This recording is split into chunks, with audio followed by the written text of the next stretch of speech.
Hey everyone, welcome back. If you're a Chime user and need to transfer money to your PNC Bank account, you're in the right place. Today, we're diving into a straightforward guide on how to withdraw money from Chime to PNC Bank in 2025.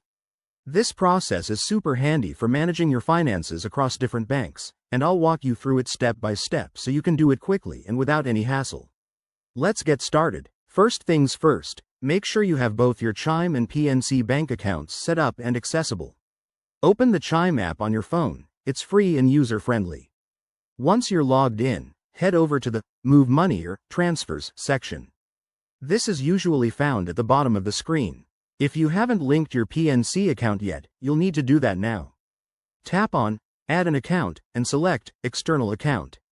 Enter your PNC account details, like the account number and routing number, which you can find in your PNC app or on their website. After adding the account, Chime might ask you to verify it.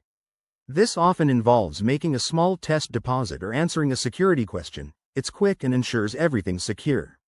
Once verified, go back to the Transfers section. Now, select the amount you want to withdraw from your Chime account. Double-check the details to avoid any mistakes, like the correct account and amount.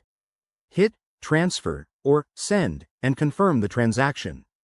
Keep in mind that transfers typically take 1 to 3 business days to process, depending on the banks involved, and there might be a small fee, so check for that in advance. One tip: always transfer during business hours to speed things up, and monitor your accounts to confirm the funds arrive.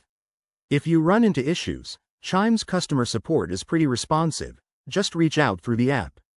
There you have it. That's how you withdraw money from Chime to PNC Bank in 2025.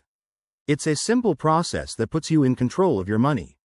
If you found this helpful, give it a thumbs up, subscribe for more banking tips, and let me know in the comments if you have any questions.